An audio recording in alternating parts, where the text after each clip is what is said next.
Ya. ¿Qué tal, chicos? ¿Cómo están? ¿Me escuchan todos bien?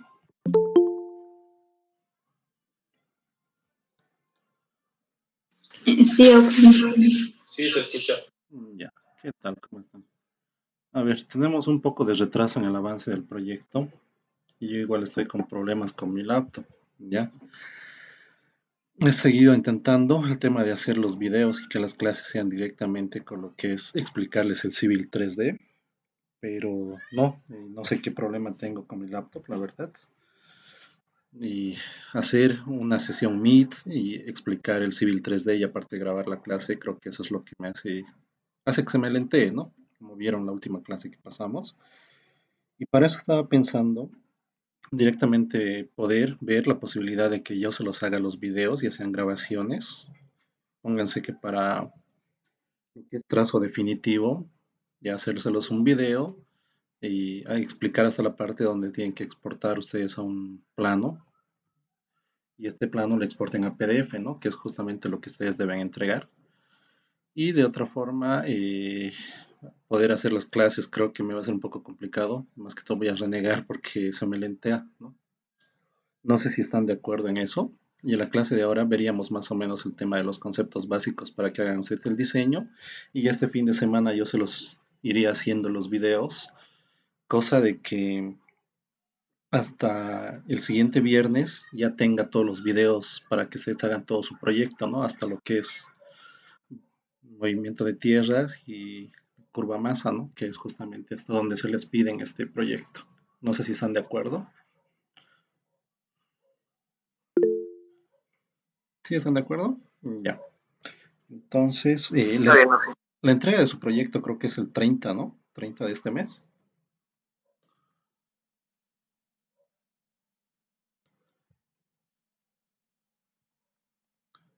¿Alguien sabe? ¿Alguien sabe la fecha exacta?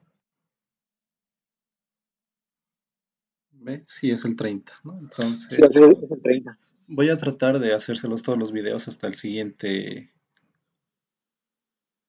día viernes. Se los voy a ir subiendo uno por uno los videos a lo que es el Classroom.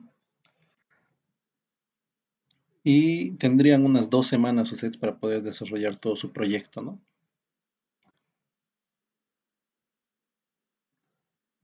Ahora sí les voy a presentar las diapositivas que estaba tratando de explicarles bien, tratando de hacérselos bien, cosa de que no hayan vacíos.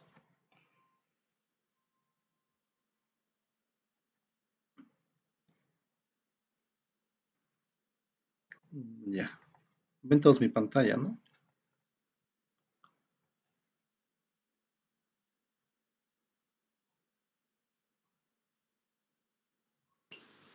Sí, Ya, gracias. A ver, más que todo el diseño o todo lo que van a realizar ustedes en su primera parte del proyecto, la entrega que tienen el 30, es justamente un diseño geométrico de una vía férrea, ¿no? Normalmente es una base para hacer este proyecto, es todo lo que ustedes han llevado en la materia de carreteras 1. Un poco sobre las definiciones. Se denomina vía férrea al eje longitudinal de la explanada. ¿No? Explanada se llama toda la base, a todo el terreno que ustedes van a hacer el corte correspondiente, ya sea corte o sea relleno, ¿no? El trazo de la vía comprende la planta y el perfil longitudinal, ¿no? Comprende justamente que ustedes hagan un diseño geométrico horizontal y en la parte del perfil longitudinal se ve todo el contexto vertical. En este caso, eso está compuesto tanto en planta como en perfil por tramos rectos y unidos entre sí por tramos curvos, ¿no? Es justamente lo que ustedes tenían en Carreteras 1, donde eh, tenía en este caso una ruta directa hasta llegar a su primer PI, ¿no? Y es más o menos como tienen ustedes su diseño de sus trazos preliminares y trazo definitivo, que justamente son líneas rectas que van a unir desde su punto de inicio hacia el punto final, pero con tramos intermedios que van a estar en PIs correspondientes. Ya cuando nosotros desarrollemos todo lo que es el diseño planimétrico y el diseño altimétrico en este caso, esos tramos rectos ustedes los van a ir uniendo por curvas. Ahora, en el proyecto de carreteras, mm, mm, como una pauta les doy lo del ingeniero Vera, ¿no? Normalmente les da una velocidad de proyecto y en esa velocidad de proyecto, según las fórmulas correspondientes para hacer el cálculo del radio mínimo, ustedes calculaban, ¿no? Para una velocidad de 50 kilómetros por hora, un radio de curvatura aproximadamente de 78.12 metros, que sería justamente su radio mínimo. En este caso, en una vía férrea es un poco más complicado hacer este tema de tener este radio mínimo y hacer una fórmula correspondiente para lo que va a ser este radio mínimo que ustedes van a utilizar. Normalmente en lo que es vías férreas se toma en cuenta una tabla, ¿ya? De acuerdo al tipo de carretera, al tipo de vía férrea, perdón, que se está realizando, ¿ya? Y de acuerdo a esa tabla igual se ve en el tema de los conceptos de las velocidades, ¿no? Pero eso más adelante igual se va a explicar.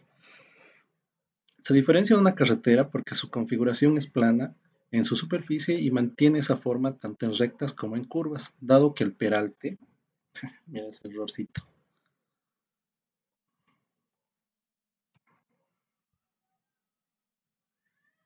dado que el peralte se construye con el balasto, ¿no? En este caso, en carreteras normalmente se hacía una nivelación a la parte ripiada, pero en este caso se considera lo que es el balasto, ¿no? En carretera se toma en cuenta lo que es la capa base, la capa subbase y la carpeta asfáltica. En vías férreas se toma en cuenta lo que es el balasto, ¿no? Y no con una propia explanada como ocurre en carreteras, ¿no? Lo que les acaba de mencionar. En cuanto a la clasificación de las vías férreas, nosotros tenemos los siguientes tipos de clasificaciones. Se clasifican de acuerdo al tipo de servicio que va a ofrecer una vía férrea, de acuerdo a la trocha que tiene los trenes que van a circular justamente por esta vía y la ubicación geográfica, ¿ya?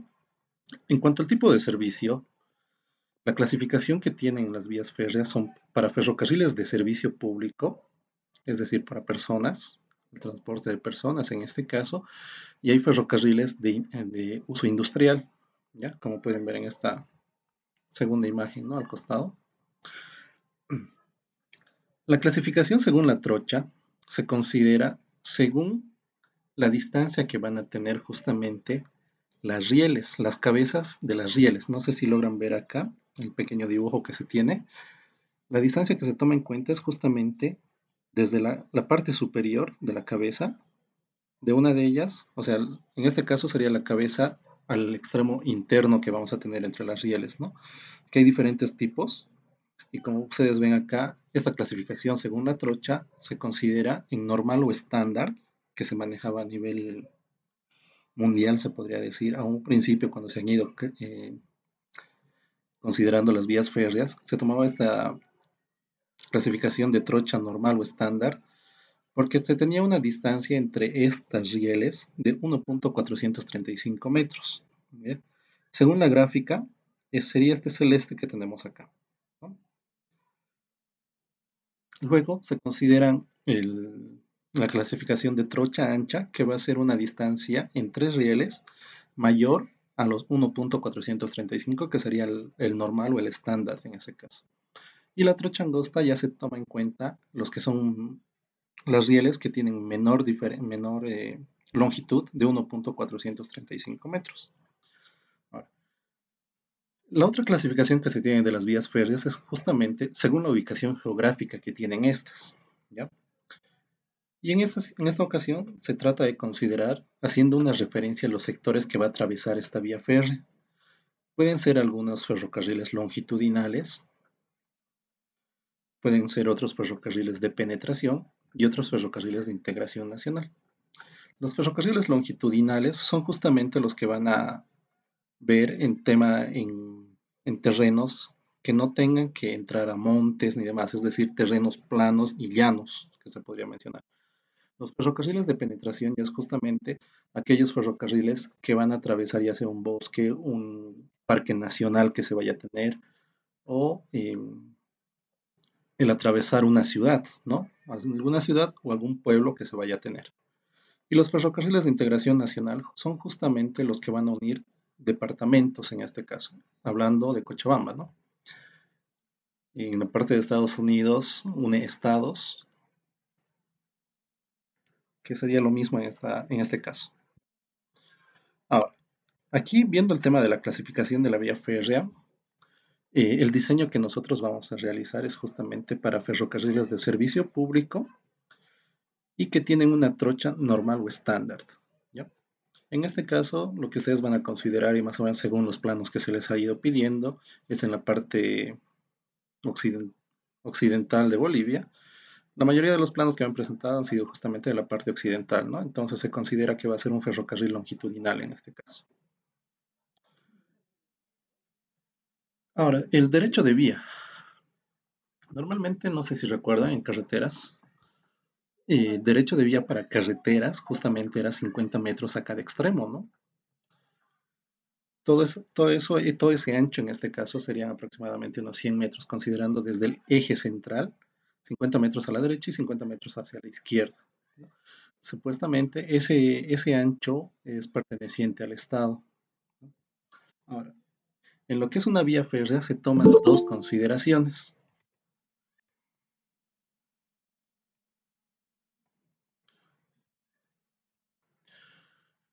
Se consideran cuando nuestra vía férrea está atravesando una propiedad privada o está atravesando una propiedad fiscal. Cuando está atravesando una propiedad privada, se consideran 5 metros a cada extremo, es decir, del eje a la derecha 5 metros y a la izquierda 5 metros correspondientes, cuando estamos en una propiedad privada. Y de esos 10 metros que se va a tener de ancho que van a pasar por un terreno o una propiedad privada, se tiene que pagar a los dueños del terreno, ¿no? Pero ya cuando estamos nosotros en un terreno o una propiedad fiscal, entonces ya se consideran 25 metros a cada lado, es decir, un ancho de 50 metros aproximadamente, ¿ya?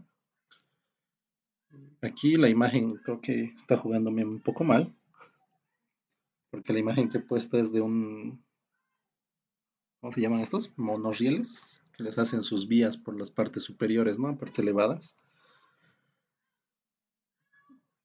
Ahora, velocidades de régimen.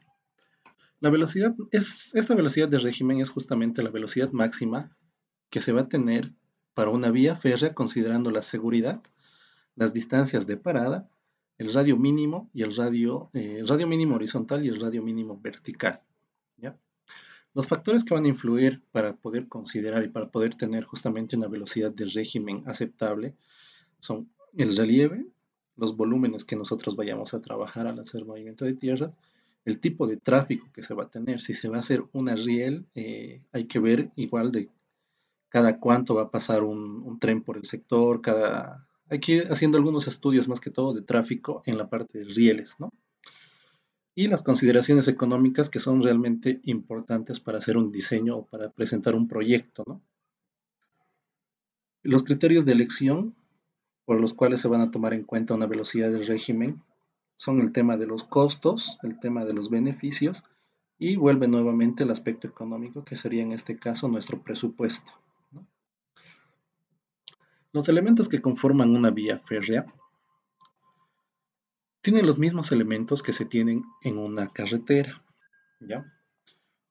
Hay tramos rectos y hay tramos que son curvas. Entre estas curvas nosotros tenemos justamente las curvas simples, las curvas de espirales de transición y una composición de las curvas simples que son justamente la curva inversa, la curva de 2 radios y la curva de 3 radios en caso de que existiera, ¿no? No todos los elementos se calculan como en una carretera, ¿ya? Más que todo el tema de los radios de las curvas. Los elementos que tenemos en una curva, ya sean la externa, la longitud de la curva, la, ex- la mediana, hay algunos términos que ahorita no se me vienen a la mente, tienen casi el mismo cálculo, tienen en sí el mismo cálculo que una carretera, lo único que varía en este caso es el criterio en el cual nosotros vamos a elegir un radio, ¿ya?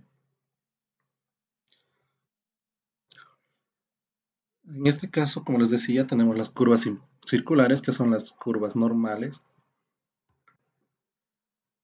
y en este caso, estas curvas son las que tienen el radio constante, ¿ya? Las curvas de espirales de transición son las que tienen radios que son progresivamente variados. En este caso, estas curvas de espirales de transición, si ustedes bien recuerdan, Al inicio de la curva se tiene un radio infinito, se podría decir, y esta espiral va tomando una forma hasta llegar a un punto donde ustedes van a empezar a realizar una curva normal o una curva circular de radio constante. ¿Ya? Una vez que termine este radio de curva constante, van a volver ustedes a elaborar lo que es la espiral, ¿no? Que es tenemos una fórmula que les voy a presentar más adelante. ¿Ya? Las curvas compuestas, en este caso, son las que tienen dos o más curvas, pero estas curvas son justamente las que tienen radios diferentes, pero están en el mismo sentido. ¿Ya? Las curvas reversas o inversas son dos curvas circulares que están en diferente sentido, ¿no? Son curvas de radios constantes, cada una independientemente, ¿no? En este caso, y se llegan a empalmar en algún punto. Pero vamos a ver un criterio que es muy interesante en este caso. Cuando era una carretera, ustedes en estas curvas inversas, el punto medio, es decir, el PCC que se consideraba, era un punto en común, ¿no? Que se llegaban a empalmar directamente la, la primera curva con la segunda curva. En este caso, para una vía férrea, tomando en cuenta el peralte, tiene que haber una distancia mínima, un tramo recto, perdón, de una distancia que les voy a mencionar más adelante. ¿Ya? No es como una vía, no es como una carretera que se consideraba directamente de un punto, el mismo punto en común para el fin de una curva y el inicio de la otra. Velocidad de equilibrio. La velocidad de equilibrio es aquella velocidad que contrarresta el peso del vehículo y la fuerza centrífuga que se vaya a generar.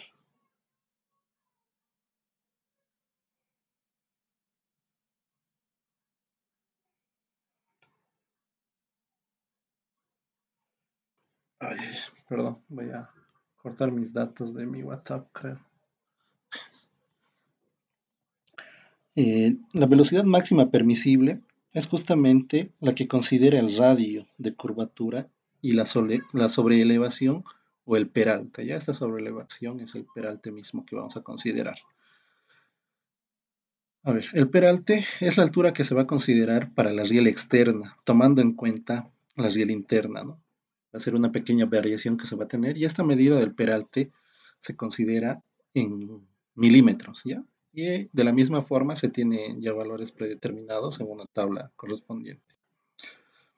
En cuanto a las curvas horizontales, eh, ya todos deben saber, pero los radios de las curvas de las vías férreas se caracterizan por ser de gran dimensión, ¿ya?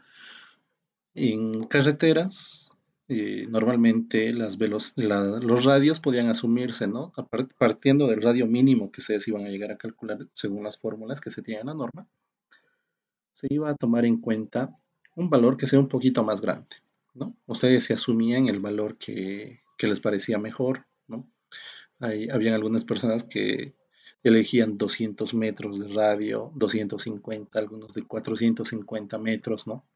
Pero en este caso las curvas para una vía férrea ya están definidas justamente en lo que es una tabla correspondiente.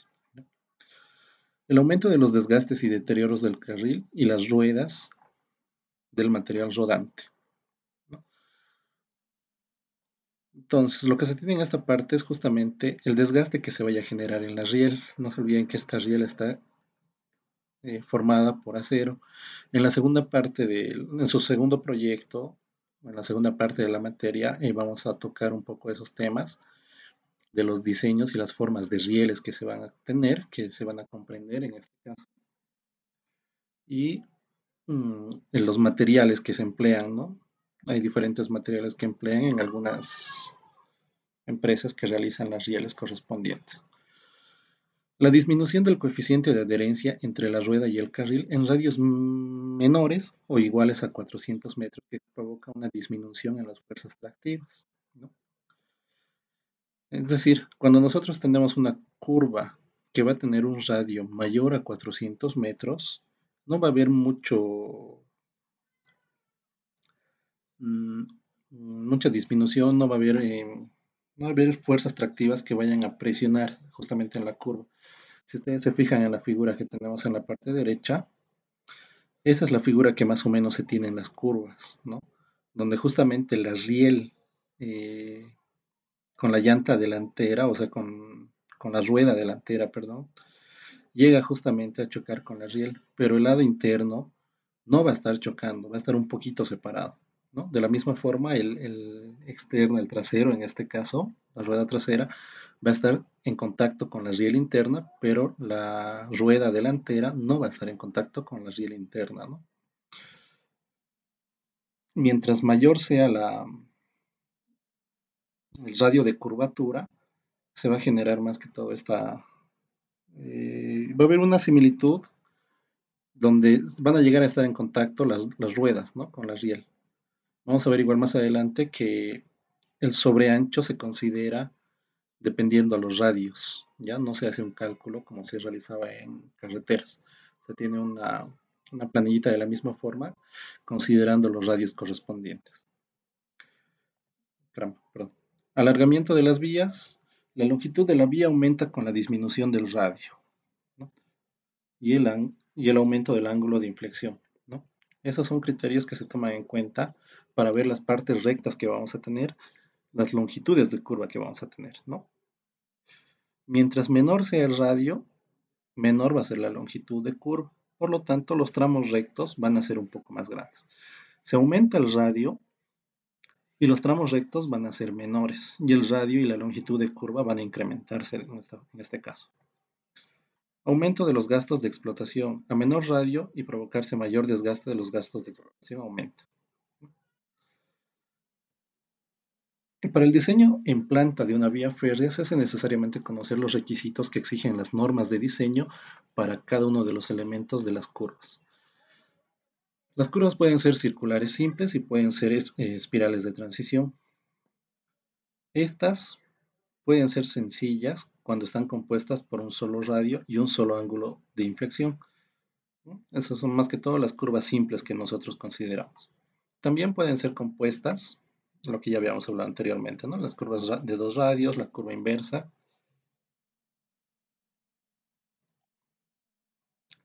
A ver, radios mínimos para las curvas horizontales simples sería en este caso, ¿no? Para las curvas simples,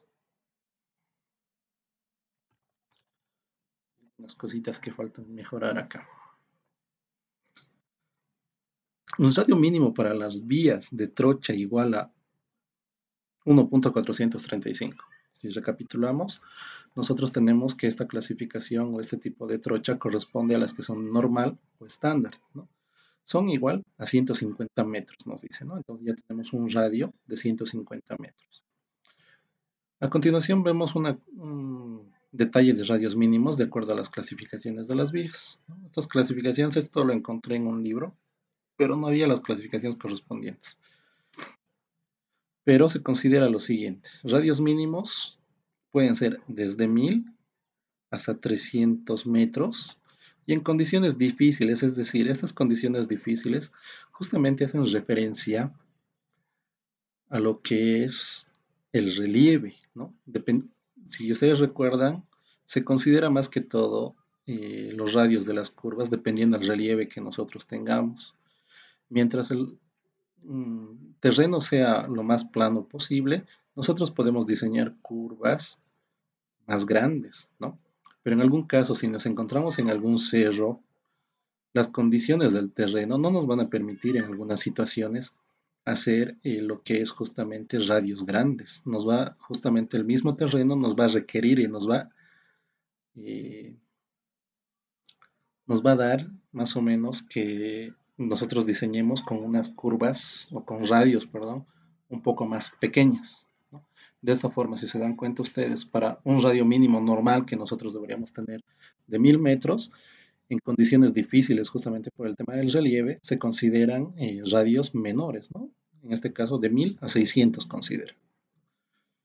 Y en último caso, tendríamos una diferencia de radios, en este caso, desde 600 hasta 150 metros, que es justamente el radio mínimo que se toma para las vías de trocha normal o trocha estándar, ¿no?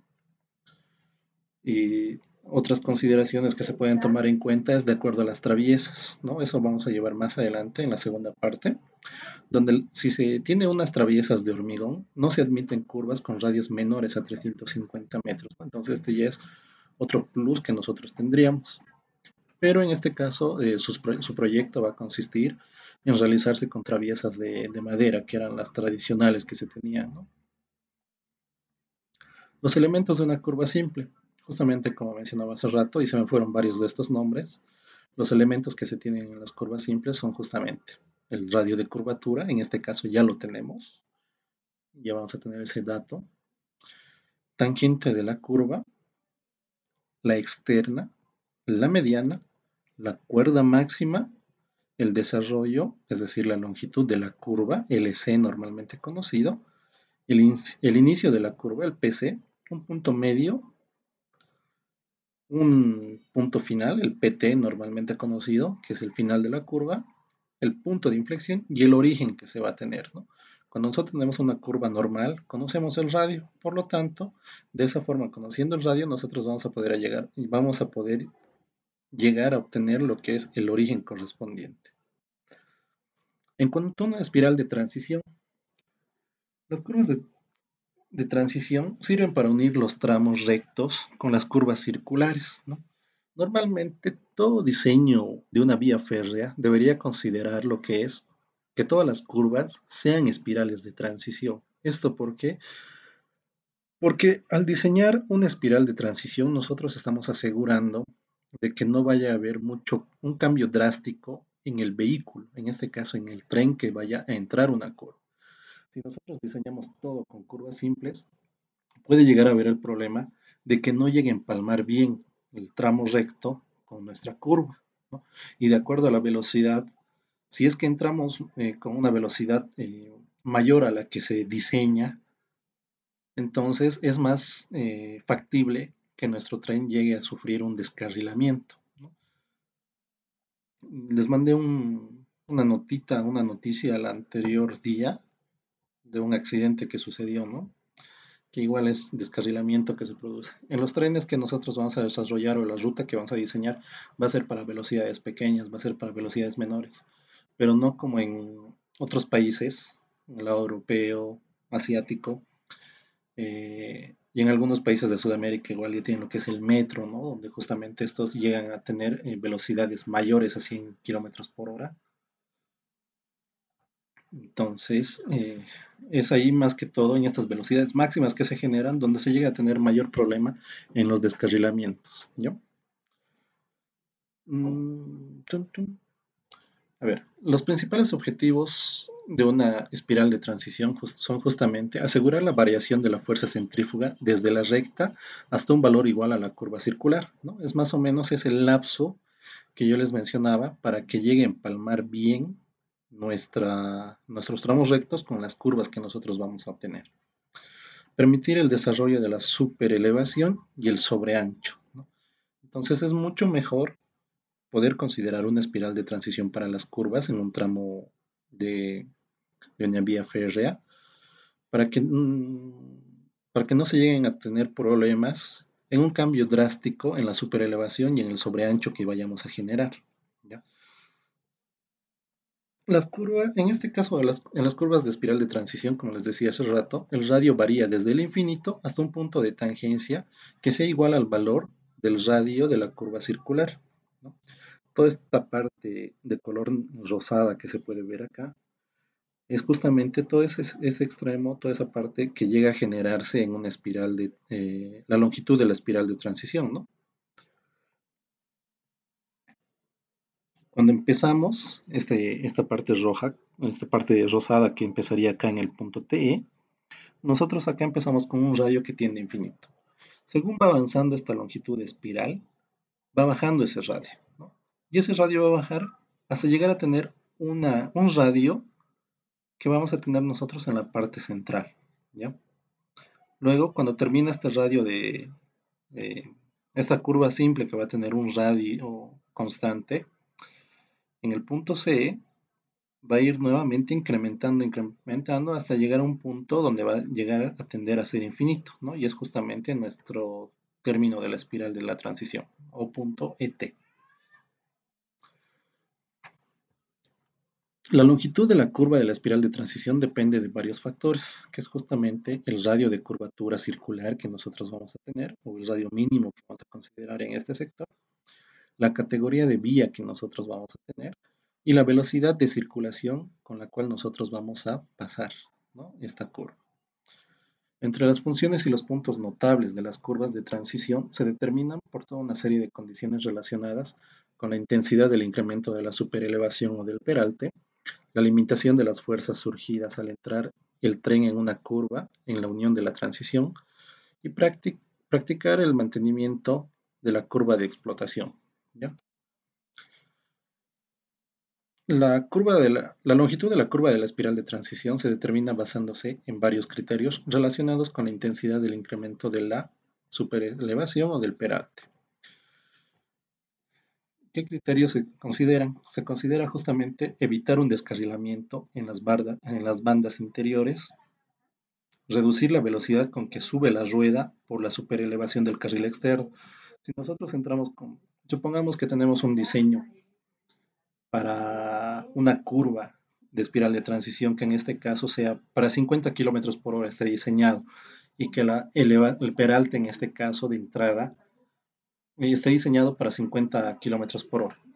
Si el operador del tren sobrepasa esa velocidad, que es la permitida para ese peralte que se está adoptando, la rueda puede descarrilarse, ¿no? La rueda externa que va a ser la que va a estar en contacto con el riel, ¿no?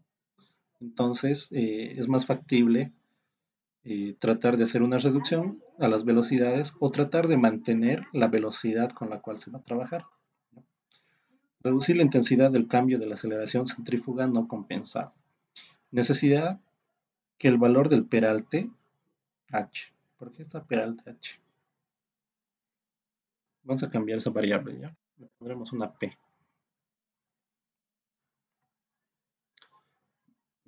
No le colocaremos ningún valor. Después vamos a ver qué variable le colocamos. El peralte sea menor que la altura mínima de la pestaña de la rueda, ¿no? En este caso, a ver, vamos a tratar de dibujar, pero ahí está. Está un poco mal mi laptop.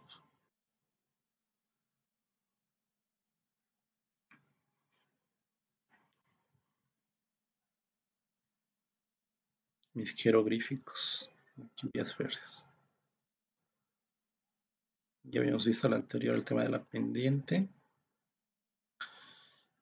Y más o menos la parte que menciona acá, ¿no? Es justamente nuestra riel más o menos.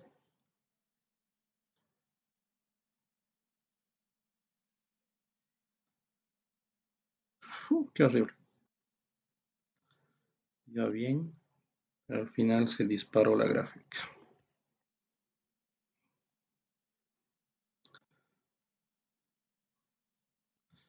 No, estoy arruinando. Peor me está saliendo. Ya, me ha salido no, no simétrica mi riel, pero se entiende más o menos el concepto. Y la rueda normalmente viene a ser esta parte de acá, donde ese borde que mencioné es justamente este. ¿Ya? Esta parte de acá vamos a decir que va a ser la rueda.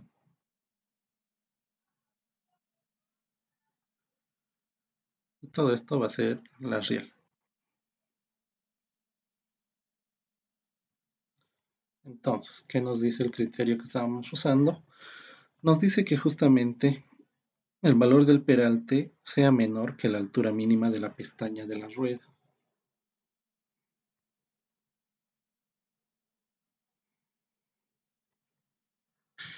Es decir, si nosotros tenemos acá que esta pestañita de la rueda va a ser un valor de 10 milímetros, pónganse ustedes el ejemplo,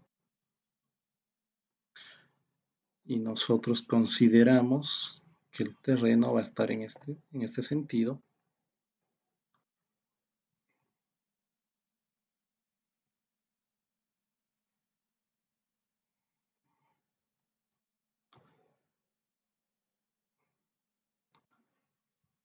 A ver si puedo copiar esta gráfica para no gilearme de nuevo.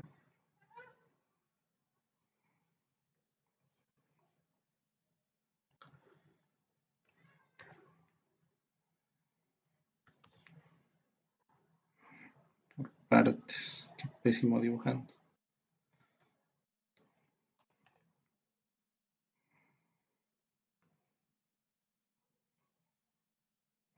Algo sale mal. Ni para unir gráficas estoy sirviendo. Ya, ahí más o menos. Entonces, chao.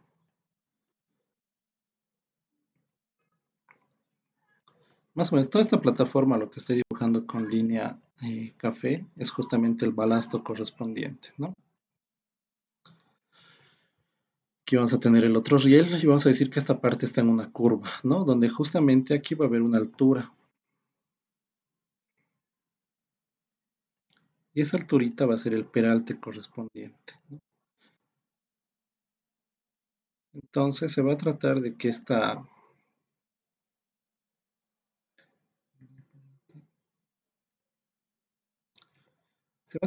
esta altura de peralte sea justamente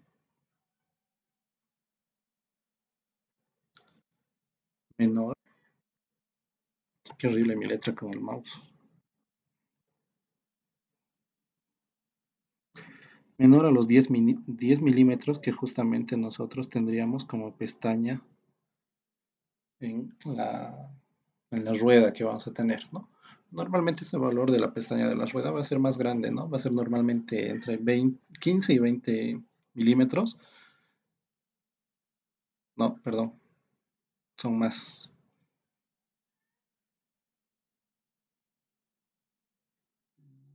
Mm, Estoy haciendo valores muy pequeños.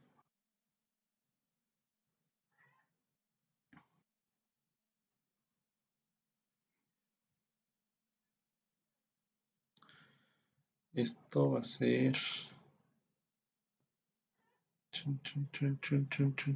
Se va a tratar de que sea más o menos entre 20, ¿ya?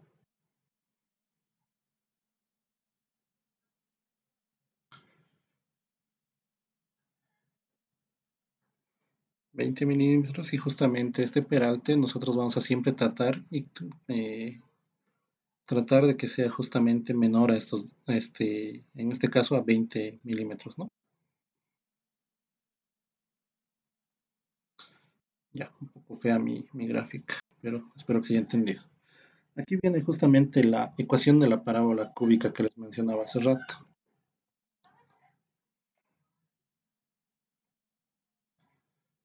Chucha, aquí. Nosotros vamos a ver en este sector, en esta parte, que justamente la ecuación va a ser y igual a x al cubo, dividido entre 6 por la longitud de la espiral, en este caso, y multiplicado por el radio que nosotros vamos a tener, del radio constante que tenemos dentro de la espiral, ¿ya? Esta longitud de la espiral que nosotros vamos a considerar va a ser justamente igual a 0.0075 multiplicado por E, que en este caso es el peralte que nosotros vamos a considerar. Entonces aquí vendría justamente peralte, lo que estaba como H hace rato era justamente E. ¿Ya? Peralte o superelevación creo que era, ¿no? Vamos a tener una longitud mínima de la espiral considerando velocidades. ¿Ya? Para aquellas velocidades que sean mayor a 80 kilómetros por hora, se va a considerar esta longitud de espiral mínima, que va a ser igual a la velocidad adoptada, multiplicada por el peralte, que va a ser un valor en milímetros, y todo eso dividido entre 180. Y para velocidades que van a ser menor a 80 kilómetros por hora, nosotros vamos a tener que esta longitud de la espiral va a ser justamente 0.4 multiplicado por E. ¿Ya? Y las velocidades que ustedes o la velocidad que ustedes van a adoptar como velocidad de proyecto, velocidad de, ¿cuál era el otro nombre? Se me van muchos, velocidad de régimen, va a ser justamente menor a lo que es 80, ¿no? Entonces usarían lo que es esta longitud de la espiral, este valor de acá, y la longitud de espiral mínima usarían el 0.4 por el peralte. Y la longitud de espiral que ustedes llegarían adoptar, perdón, llegarían a adoptar ustedes una longitud de espiral, sería justamente un intervalo que esté entre el medio de las dos, ¿no? Del máximo y del mínimo que vamos a tener acá. En cuanto a los peraltes, lo que les decía hace rato. Y para distinguir el peralto, pucha, qué pésimo escribiendo.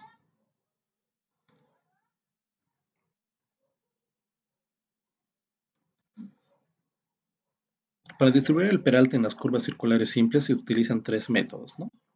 Que todo el peralte se distribuya en la recta, cosa de que nosotros cuando entramos a la curva ya esté nuestro peralte eh, desarrollado, ¿ya? Que todo el peralte se distribuya en la curva, ¿no?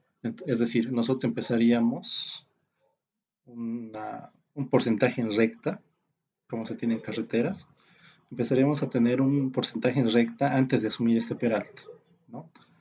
Según va avanzando hasta llegar a un punto máximo, nosotros vamos a tener en cuenta que en el inicio de la curva ya vamos a tener un peralte correspondiente, que normalmente en carreteras se daba para las espirales de transición al 70% en recta, ¿no? No sé si se acuerdan ustedes en carreteras, cuando se hacía el diseño de los peraltes, teníamos más o menos esta figura. Teníamos una pendiente longitudinal. Voy a disculpar por los jeroglíficos, me salen un poco feos todavía, no domino el mouse. Y más o menos se tenía esta figura, donde llegaba un punto que era más o menos de esa forma, donde ya tenían ustedes el peralte máximo.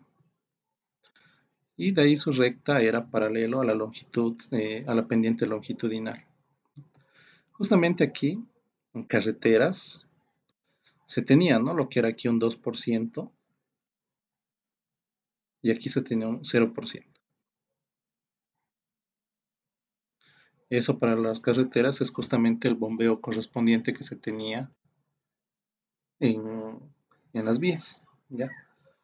Donde aquí estamos a 2%, negativo en ambos casos porque son en bajada, menos, y aquí el otro 2%, ¿no? Los extremos, tanto derecho como izquierdo. Y en la parte central era nuestro inicio donde teníamos el cero.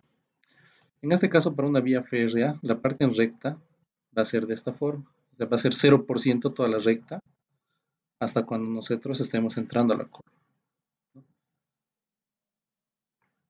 Y el peralte correspondiente se va a llegar a dar, no por porcentajes en este caso, porque si ustedes se fijan en las diapositivas que les menciono, tenemos peraltes máximos para trocha normal y trocha angosta, ¿no? 150 milímetros y 10 milímetros.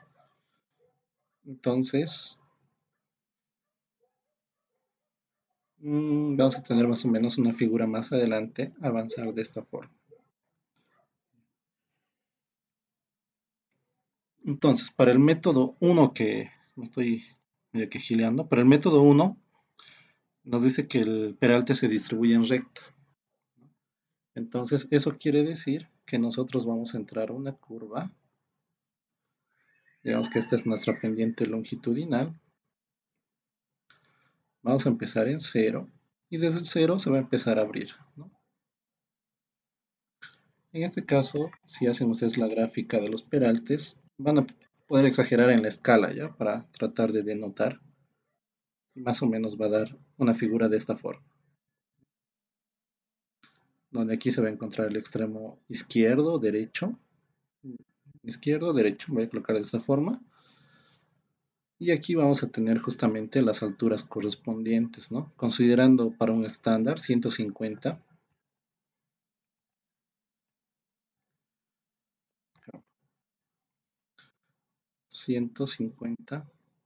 milímetros, ¿no?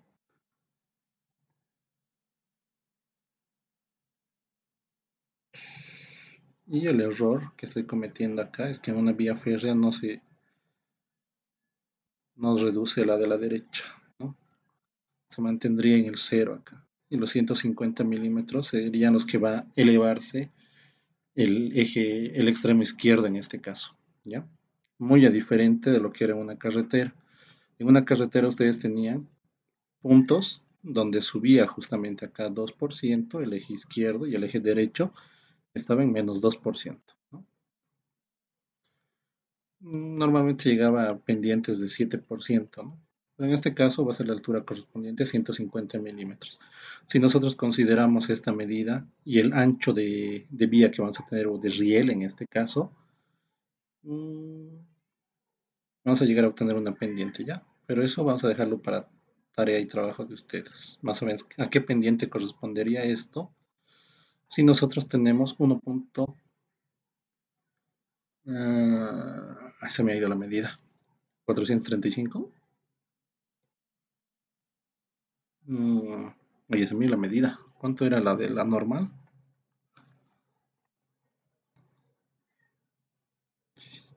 No veo mi puntero. Ahí está. Se me ha ido la medida del estándar. Aquí estás. 1.435 metros, ¿no? Y estábamos acá. Y el otro es de que parte del peralte se distribuye en recta, ¿no? Y parte en la curva, ¿no? Normalmente lo que teníamos, el porcentaje en recta, ¿no? No sé cómo puedo dibujarlo esto. Estoy gileando con mis gráficas. Ya, más o menos de esta forma lo vamos a hacer.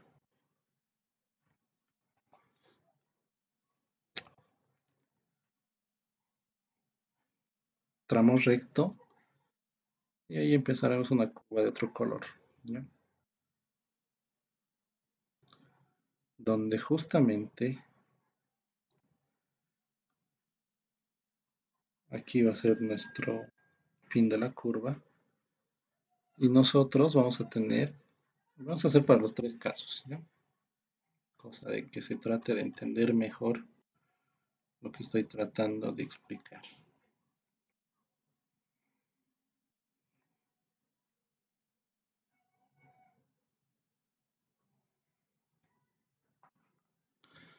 Ya, para el primer caso nosotros teníamos justamente que todo el peralte se distribuye en recta. Es decir, nosotros cuando ya entremos acá,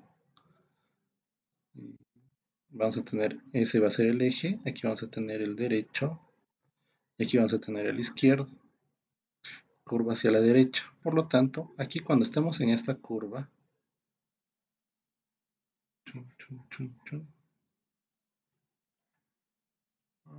no se considera el eje,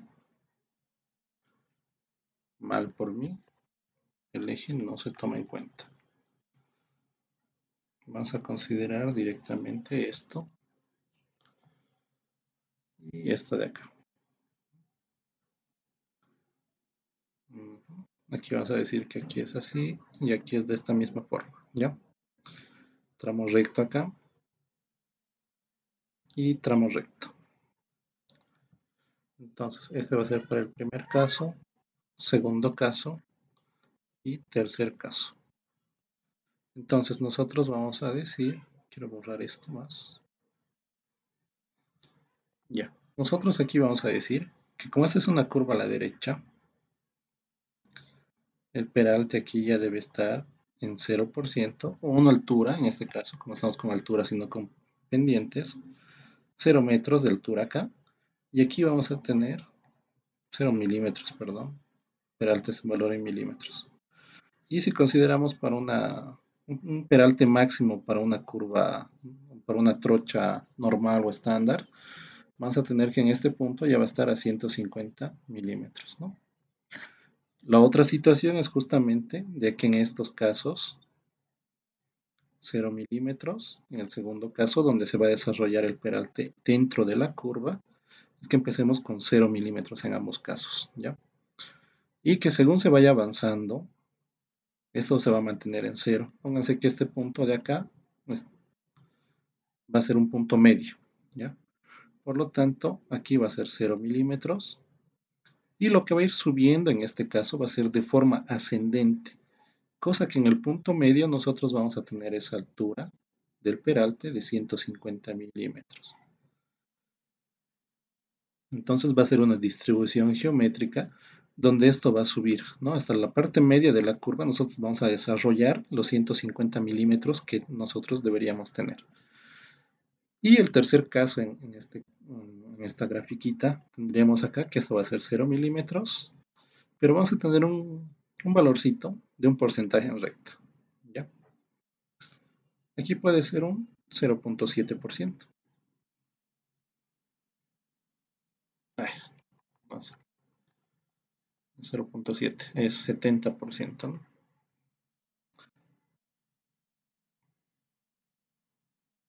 Estaba pensando en la multiplicación del 150 por el 0,7. Entonces, si tenemos este porcentaje en recta de 70%, nosotros vamos a tener que nuestro peralte en un punto anterior, donde vamos a empezar nuestro tramo recto, vamos a tener los 0 milímetros y de aquí va a aumentar en una forma progresiva hasta llegar a este punto, a este punto de acá, donde vamos a tener el 70% del peralte correspondiente. ¿Eso a qué hace referencia? 150 por 0,7 es igual a 105, ¿no? Entonces la altura del peralte acá va a ser de 105 milímetros. Esto va a aumentar hasta un punto que vamos a tener por acá, se podría decir, donde vamos a tener que el peralte va a subir acá hasta los 150 milímetros correspondientes. Va a ser constante hasta que salgamos, ¿no? Y cuando salgamos, justamente, si tenemos una figura así, está chueco, más o menos ahí, ¿no? En todo este lapso de acá que voy a pintar de color celeste, el peralte, celeste digo, entonces todo este espacio de curva se va a mantener con 150 hasta este punto. Y luego va a reducir, ¿no? Aquí vamos a estar con,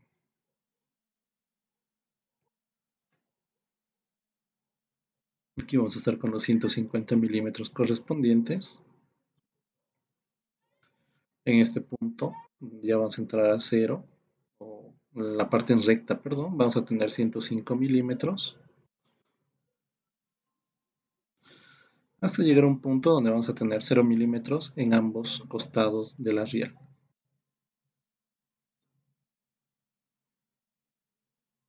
¿Ya? Más o menos de esta forma son los tres criterios que se toman en cuenta para lo que es el diseño de los peraltes correspondientes. El más recomendable siempre va a ser justamente este tercero, ¿no? El último que estamos considerando. Es el que es recomendable para que ustedes realicen sus proyectos, ¿ya? Y las fórmulas correspondientes para el peralte son estas que ustedes tienen acá. 7,87 por la velocidad al cuadrado, dividida entre r y multiplicado por una disminución máxima que van a tener ustedes en el tema de los peraltes, ¿no? Ese valor igual se les va a proporcionar si es que llegan a emplear. O simplemente pueden considerar lo que es 11,8 multiplicado por la velocidad al cuadrado por r, o dividido entre r, perdón, entre el radio. Esto para una trocha normal.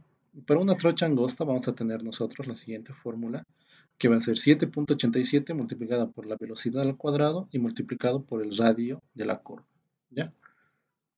Donde los peraltes máximos que ustedes van a llegar a obtener es justamente para una trocha normal, lo que les mencionaba hace rato, 150 milímetros para un tramo, para una trocha normal o estándar, y para una trocha angosta van a tener un peralte de 100 milímetros aproximadamente. Entramos a lo que es el perfil longitudinal. El mejor diseño que se va a considerar para tomar en cuenta una vía férrea, se va a tener en cuenta aquel trazo donde se tenga un menor costo económico. En este sentido, se trata de ver más que todo que el movimiento de tierras que se llegue a generar sea el menor posible. ¿Esto por qué? Porque si nosotros realizamos corte en un terreno,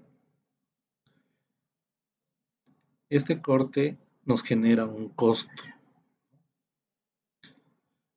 pero el costo del corte es mucho menor a lo que es el costo de un relleno. El costo del relleno a veces es un poco más carito, o bueno, es más caro en este caso, se podría decir, 3 o 4 veces más que un corte, porque se debe realizar una compactación por capas, ¿ya? Hasta llegar a nivelar al terreno. Y esta compactación por capas aproximadamente y normalmente se realiza cada 20 o cada 30 centímetros, ¿ya? Entonces, si nosotros tenemos, supongamos, una altura de 2 metros para realizar un compactado en un sector, el corte máximo que tú, o el relleno que tú tienes que generar, como digo, es de 2 metros, vas a tener que hacer capas cada 30 centímetros o 20 centímetros, ¿no? Entonces, si nosotros tomamos en cuenta esas capas, en una altura de 2 metros, ¿cuántas capas vamos a tener? Aproximadamente vamos a tener 6 a 7 capas, ¿no? Más o menos viene a ser esta la figura. Tenemos un terreno y acá tenemos justamente esa altura de 2 metros. Voy a hacer un poco más grande, voy a exagerar un poco con la gráfica ya. Entonces, la primera capa, aquí vamos a tener que todo esto es 3 metros. Aquí me voy a generar otrita, y que sea 0.20, o esta puede ser 0.3. La siguiente va a ser, no, el ejemplo que les decía era con 2, ¿no? Estoy gileando, ya. Si esto es 2 metros, nosotros vamos a tener acá el siguiente que va a ser 0.6, 0.9, 1.2, 1.5 y me va a salir muy adimensional mi última, 1.8, ¿no? Y la última ya va a llegar hasta los 2 metros correspondientes, ¿no? Entonces, si tenemos esa figura, voy a modificar esto,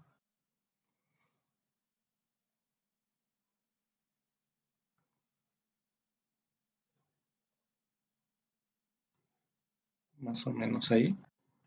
La primera capa que nosotros vamos a tener va a tener esta altura, ¿no? Primero se va a hacer un compactado de este material. Una vez que esté compactado estos 30 centímetros, vamos a tener otra capa. Y esta siguiente capa de la misma forma se tiene que compactar. Más adelante vamos a tener otra capa a los 0.9 metros. Y aquí vamos a volver a compactar. Entonces, si nosotros vamos a hacer el compactado correspondiente, vamos a tener aquí a 1.2, a 1.5, a 1.8 y al final para que nuestro terreno esté a la par, ¿no? Entonces, ¿cuántas capas estoy generando? 1, 2, 3, 4, 5, 6, 7 capas, ¿no? Para una altura de 2 metros, yo estoy generando 7 capas correspondientes para hacer un compactado.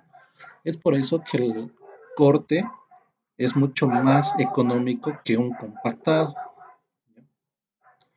Entonces, para su proyecto ustedes, cuando lleguen a este punto de hacer lo que es el perfil longitudinal,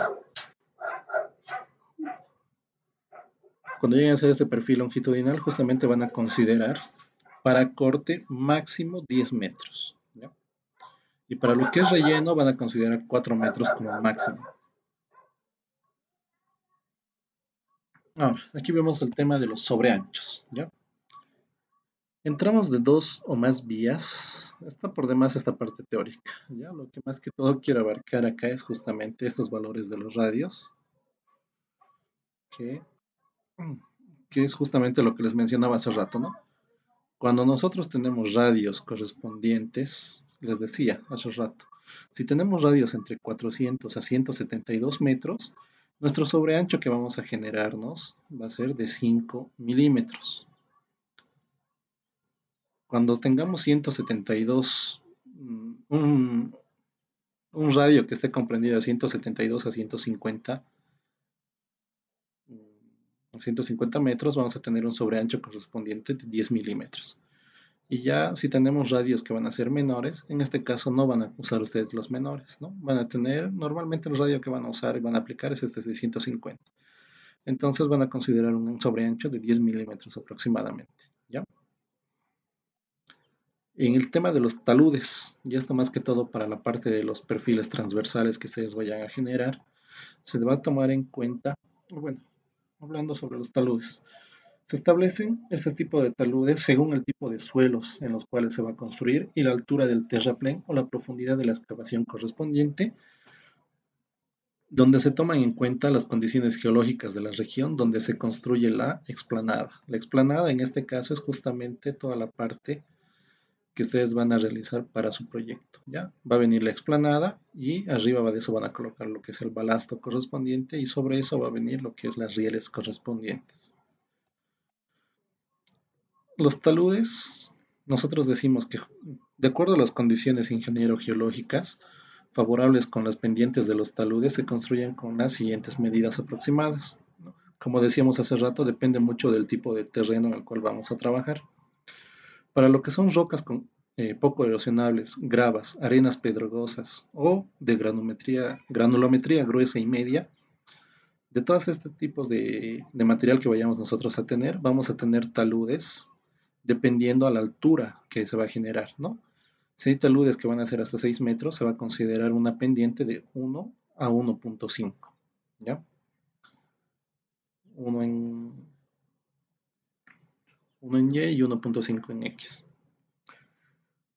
Y si tenemos taludes, perdón, que van a tener alturas de 12 metros como máximo, la parte superior hasta los 6 metros va a ser la misma relación que teníamos hace rato, ¿no?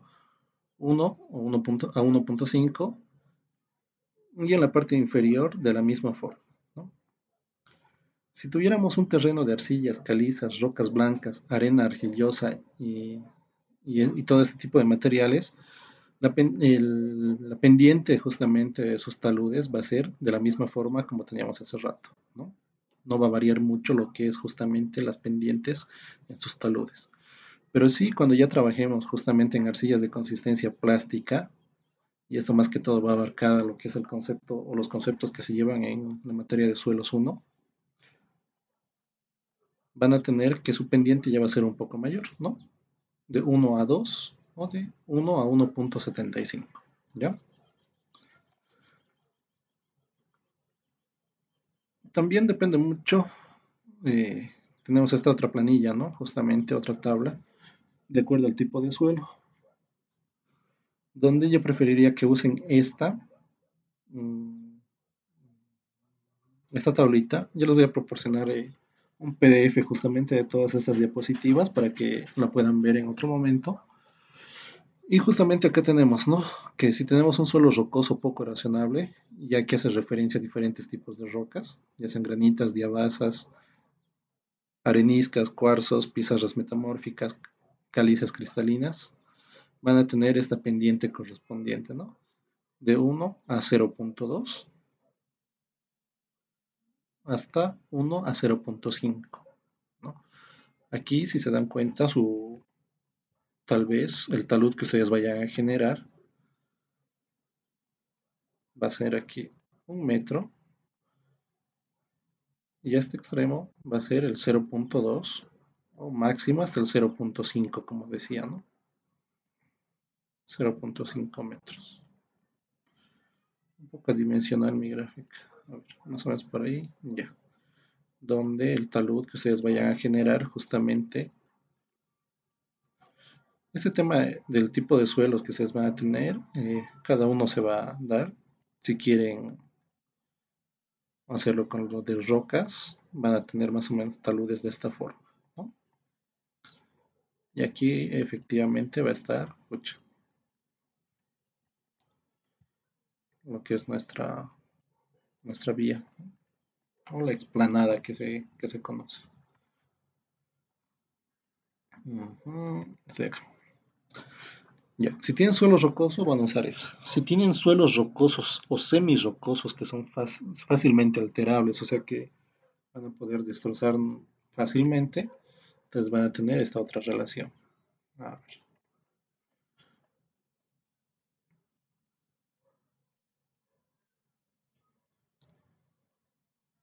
1 metro y acá igual de la misma forma 1 metro, ¿no? Y el talud que vayan a generar normalmente va a estar con esta inclinación. O el otro caso o el otro ejemplo que tenemos para estas rocosas que se pueden erosionar es de 1 metro acá y 1,5 acá. Entonces, aquí sería un poco más echado, un poco más abierto lo que es su talud. Y por último tendríamos suelos con grandes bloques de rocas, arcillas arenosas y estratificación homogénea, donde vamos a tener el último caso que les acabo de dibujar, ¿no? De 1 a 1,5. ¿no? Cualquiera de estos tres casos de tipos de suelo ustedes pueden usar para sus proyectos. Y ahí terminan las diapositivas que tengo. La parte de las curvas verticales es lo que me ha faltado complementar estas diapositivas, pero en la parte de las curvas verticales se consideran las mismas fórmulas que se toman en cuenta para lo que es carreteras, ya sean curvas cóncavas, convexas. Y estaba viendo una norma peruana de donde más o menos ha sacado una parte de todas estas diapositivas, que no me acuerdo dónde lo he guardado.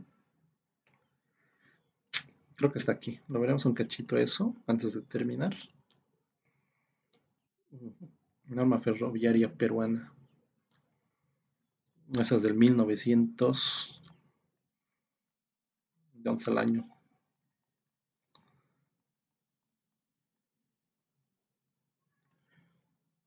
1978. Donde este tema de las curvas verticales. ¿Qué parte estaba?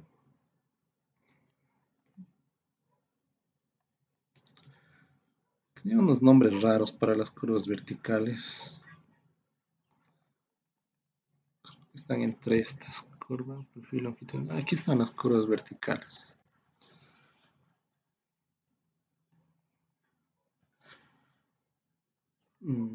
Perfil longitudinal, curvas verticales. Ya.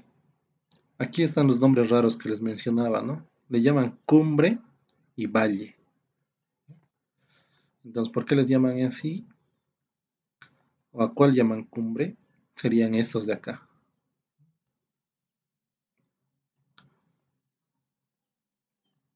Y las valles serían las otras, ¿no? Lo que nosotros conocemos como cóncavas y convexas, aquí en esta norma peruana la llaman como cima o cumbre y las otras como valle. ¿ya? Pues las fórmulas son las mismas que en carreteras. Eso casi no me está alcanzando el tiempo, la verdad. Pero estoy tratando de hacer el mejor esfuerzo posible por pasarles toda la información correspondiente. El formulario para lo que es carreteras.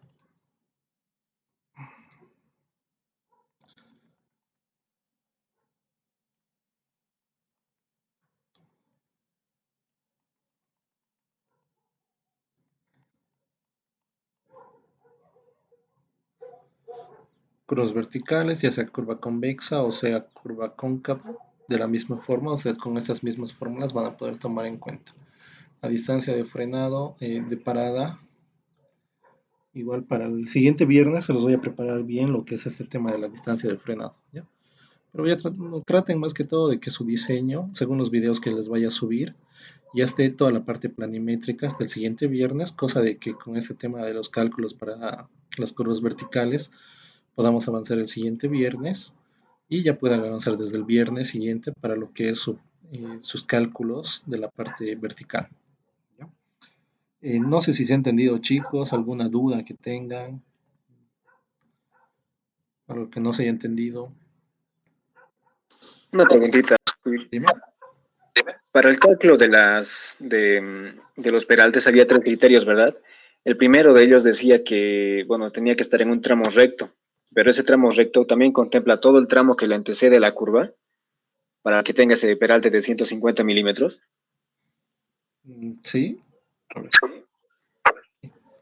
Más o menos tú tendrías una distancia donde aquí vas a tener los 0 metros, 0 milímetros, perdón, ¿no? Y aquí vas a tener los 0 milímetros.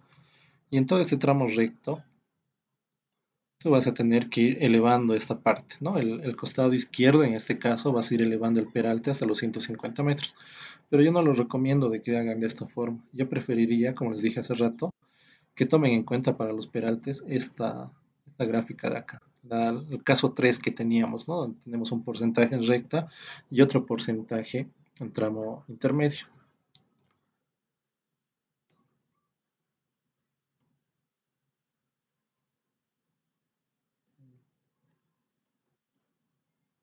Sí, sí, está bien, gracias. Ya, nada. ¿Alguna otra consulta, chicos?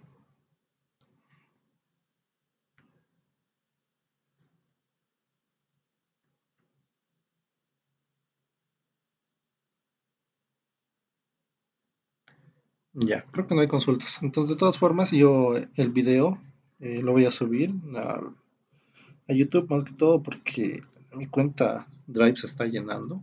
Como no estoy usando el correo institucional para lo que es el Classroom, entonces lo voy a subir directamente a lo que es YouTube. Les paso el enlace y estas diapositivas que les he mostrado de la misma forma las voy a convertir en PDF y se las voy a cargar a lo que es esas sí se las voy a cargar a lo que es el Classroom de la materia, ¿ya?